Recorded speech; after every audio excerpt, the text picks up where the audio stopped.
मित्रों, आज के इस वीडियो में जो हम कहानी लेकर आए हैं, ये कहानी बहुत ही ज्ञानवर्धक और बड़ी मोटिवेशनल है, अर्थात शिक्षाप्रद है।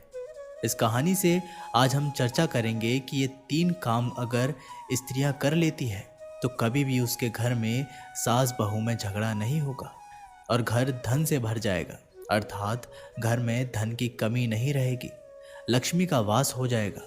तो आइए मित्रों, जानते हैं इस कहानी के माध्यम से कि वो 3 काम कौन से हैं जो स्त्रियां यदि करती है तो उनके घर में कभी झगड़ा नहीं होता, आपस में विवाद नहीं होता और उनका घर धन धान्य से भर जाता है। ये जानने के लिए हमारी इस कहानी को शुरू से लेकर अंत तक ज़रूर सुने और वीडियो की समाप्ति होने तक हमारे चैनल पर बने रहें। और यदि आपने अभी तक हमारा चैनल सब्सक्राइब नहीं किया है तो आपसे निवेदन है कि आप हमारे चैनल को सब्सक्राइब ज़रूर कर लेना, घंटी वाला बटन भी अवश्य दबा देना, क्योंकि आपका एक सब्सक्राइब हमारे लिए बहुत महत्व रखता है।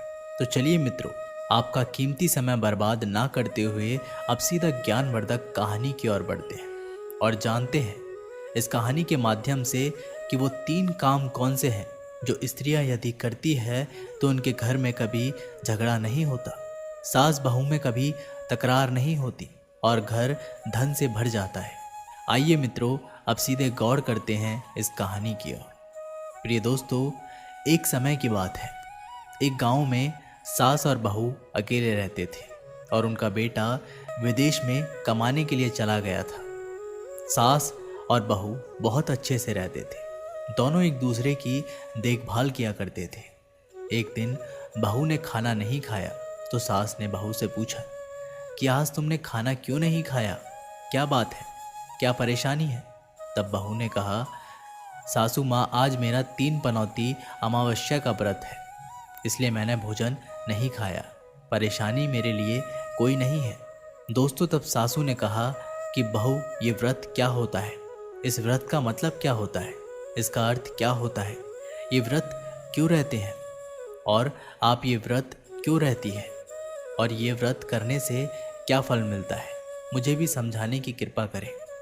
तब बहू ने कहा कि सासू माँ, 3 पनौती अमावस्या का व्रत करने से बहुत पुण्य प्राप्त होता है, घर में अन्न धन्य बना रहता है, धन धान्य की कोई कमी नहीं रहती, सुख शांति रहती है तथा अटल स्वाद भी मिलता है और पुत्र प्राप्ति भी होती है।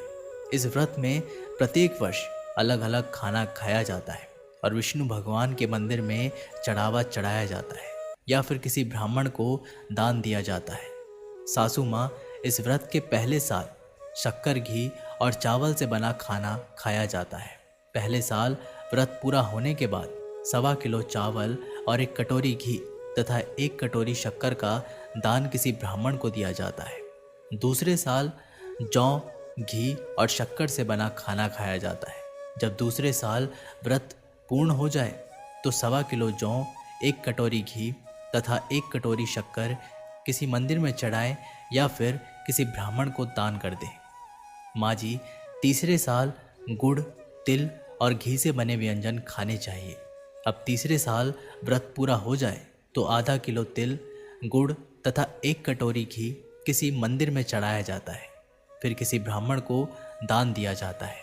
इसे ही 3 पनौती अमावस्या का व्रत कहा जाता है। दोस्तों, फिर बहू ने कहा कि इस व्रत का अगर संकल्प लेते हैं तो इसे पूरा करना बहुत ज़रूरी होता है। अगर पूरा नहीं कर सकते तो सास बहू में झगड़ा और घर में अशांति पैदा होने लगती है, जिससे अनेक तरह की समस्याएं, दुख, मुसीबतें बढ़ने लगती हैं।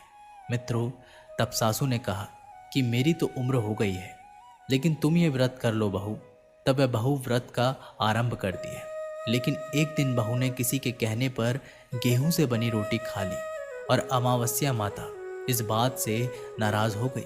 जो सास और बहू बहुत ही प्यार से रहती थी, इन दोनों के बीच में अब झगड़े होने लगे। सभी गांव वाले भी हैरान हो गए कि आज से पहले ये सास बहू प्रेम से रहती थी, लेकिन अब इनमें झगड़ा क्यों शुरू हो गया? ये हो क्या रहा है? सास अपनी बहू को कहने लगी कि तू जब से मेरे घर में बहू बनकर आई है तब से हमारे घर की लक्ष्मी चली गई है। तुम हमारे लिए शुभ नहीं हो, अशुभ बन गई हो। मित्रों, सास की बात को सुनकर के तब बहू ने कहा, ठीक है, आपके घर की लक्ष्मी चली गई है तो कहाँ मिलेगी, मुझे बताओ, मैं लक्ष्मी को लेकर के आऊँगी। तब सासू ने कहा कि लक्ष्मी तुमको समंदर के बीच में भगवान विष्णु के पैर दबाते हुए मिलेगी। तब वह बहू ये कहकर के वहाँ से चली जाती है और कह जाती है कि हे सासू माँ, जब तक मैं लक्ष्मी माँ को लेके नहीं आऊँगी तब तक इस घर में पैर नहीं रखूँगी। इतना कहकर के वो लक्ष्मी को खोजने के लिए निकल जाती है। जब बहू लक्ष्मी को खोजने के लिए निकलती है तब उसे बीच रास्ते में एक गाय माता मिलती है। वह बहू से पूछती है कि आप कहाँ जा रही है। तब बहू ने कहा कि हे गाय माता, मेरी सास मुझसे कहती है कि मेरे आने से उनके घर में अन्न धन की कमी हो गई है और उनके घर से लक्ष्मी चली गई है, तो मैं लक्ष्मी को लेने के लिए जा रही हूँ। तो दोस्तों, तब गाय माता ने कहा कि बेटी, अगर तुम जा ही रही हो तो भगवान से मेरे बारे में भी पूछ लेना। तब वे बहू बोलती है, ठीक है गाय माता, बताओ मैं आपके बारे में क्या पूछ लूँ। तब गाय माता बोलती है कि मेरा जब बछड़ा होता है तो वह मर जाता है, जिंदा नहीं रहता। तब भगवान से पूछ लेना कि मेरे साथ ऐसा क्यों हो रहा है, मैंने ऐसा कौन सा कर्म किए हैं जो मेरे साथ ऐसा हो रहा है। दोस्तों, तब बहू बोली, गाय माता, मैं आपके बारे में ज़रूर पूछ लूँगी। ये कहकर के बहू आगे बढ़ जाती है। अब आगे बढ़ते ही बहू को एक घोड़ी मिलती है जिसके गले में घंटी बंधी होती है और पत्थर के पाट बंधे होते हैं। घोड़ी ने भी कहा कि बेटी, मेरे दुख का निवारण भी भगवान से पूछ लेना और उनसे पूछना कि मेरे जीवन में ऐसा दुख क्यों है जो मेरे गले में घंटी बंधी हुई है, जो पाट बंधे हुए हैं। तब बहू ने कहा, ज़रूर पूछ लूँगी। ये कहकर के बहू आगे बढ़ती है। आगे बढ़ जाते ही बहू को एक अंधा और बहरा बुजुर्ग मिलता है। वह भी बहू से अपनी समस्या भगवान से पूछने के लिए कहता है और कहता है कि मेरे जीवन में अंधा और बहरा ही बनना क्यों लिखा था, ऐसा दुख क्यों लिखा है, इस बारे में ज़रूर पूछ लेना। दोस्तों, उसकी समस्या भी भगवान से वो पूछ लेगी। ये कहकर के वो आगे बढ़ जाती है। आगे जाते ही बहू को एक बूढ़ी औरत मिलती है जो हाथ और पैर से अपाहिज होती है। वे भी बहू से अपनी समस्या भगवान को पूछने के लिए कहती है और कहती है कि हे बहू, हमारे जीवन में अपाहिज बनना क्यों लिखा है, इतनी मुसीबत क्यों है, ये जाकर के भगवान से मेरे बारे में अवश्य पूछ लेना। तब बहू उसकी समस्या को भी पूछने के लिए तैयार हो जाती है और फिर आगे के लिए चल देती है। मित्रों, आगे जाते ही बहुत थक जाती है और एक आम के पेड़ के नीचे बैठ जाती है। तब आम का पेड़ खुश होकर बहू से पूछता है कि बेटी, तुम कहाँ से आई हो और कहाँ जा रही हो। तब वह बहू बताती है कि लक्ष्मी को लेने के लिए जा रही हूँ। तब पेड़ भी अपनी समस्या भगवान को पूछने के लिए कहता है कि मेरे पेड़ पर लगे आम खट्टे क्यों होते हैं, इसका क्या कारण है, इस बारे में भगवान को ज़रूर पूछना। तब बहू उसकी समस्या को लेकर के आगे बढ़ जाती है। मित्रों, आगे जाते ही बहू को एक तलैया मिलती है जिसे हम तालाब कहते हैं। वे भी बहू को बताती है कि तुम भगवान से पूछना कि मेरे तलैया का पानी इतना मैला क्यों है, कोई भी इसे नहीं पीता है। तब वह कहती है, ज़रूर पूछ लूँगी, और कहकर के आगे बढ़ जाती है।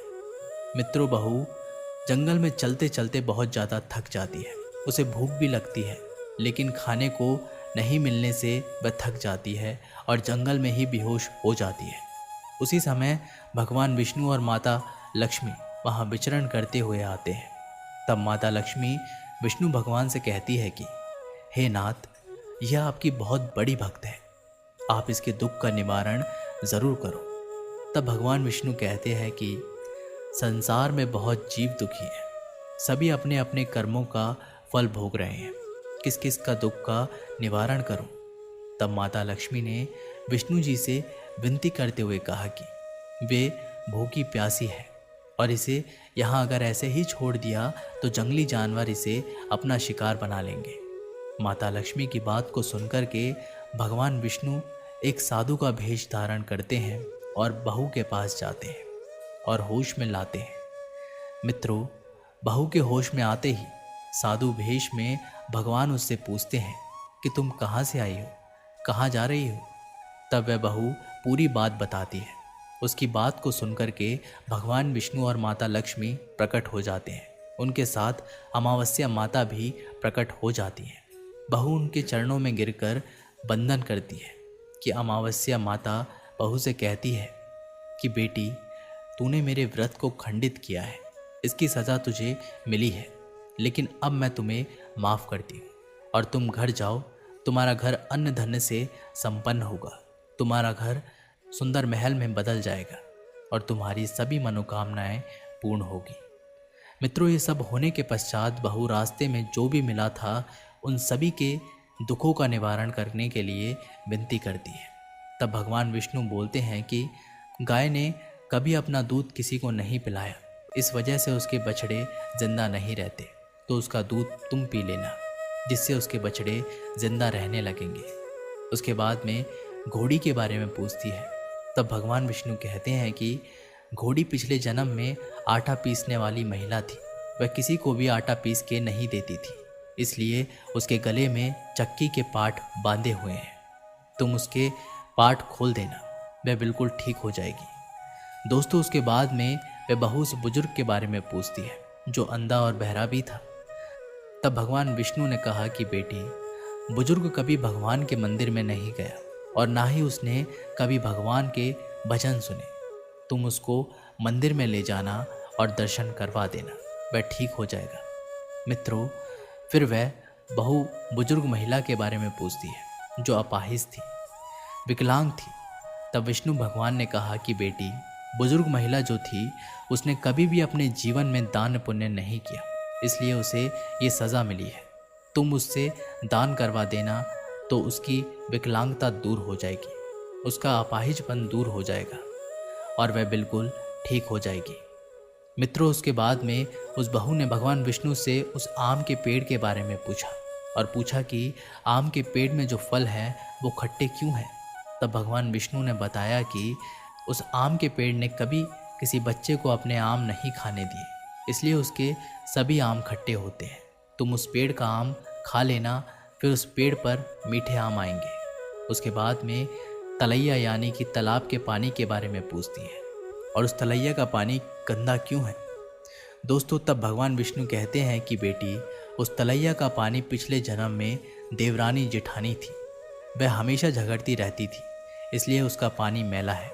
तुम उसका पानी पी लेना, वह तलैया शुद्ध हो जाएगी, उसका जल बिल्कुल स्वच्छ हो जाएगा।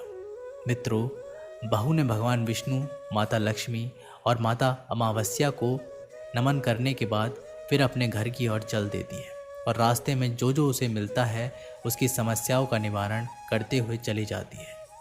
सभी उसे आशीर्वाद देते हैं। घर जाते ही उसका घर एक सुंदर महल में परिवर्तित हो जाता है तथा घर में अन्न धन भरा मिलता है। अब बहू सास से कहती है कि सासू माँ, आपने सच कहा था, मैं आपके लिए शुभ नहीं अशुभ ही हूँ। मेरे जाने से ही आपके घर में लक्ष्मी आई है। अब आप यहाँ रहे, मैं मरने के लिए जा रही हूँ। दोस्तों, तब सासू ने कहा कि बेटी, ये सब तुम्हारी 3 पनौती अमावस्या का व्रत का फल है। तुम यहाँ पर ही रहोगी, कहीं नहीं जाओगी। और सास बहू बहुत खुशी खुशी रहने लगते हैं। एक दिन उसका बेटा भी विदेश से लौट आया और घर में ये सब देखा। तब उसकी माँ ने सब बात उसे बताई।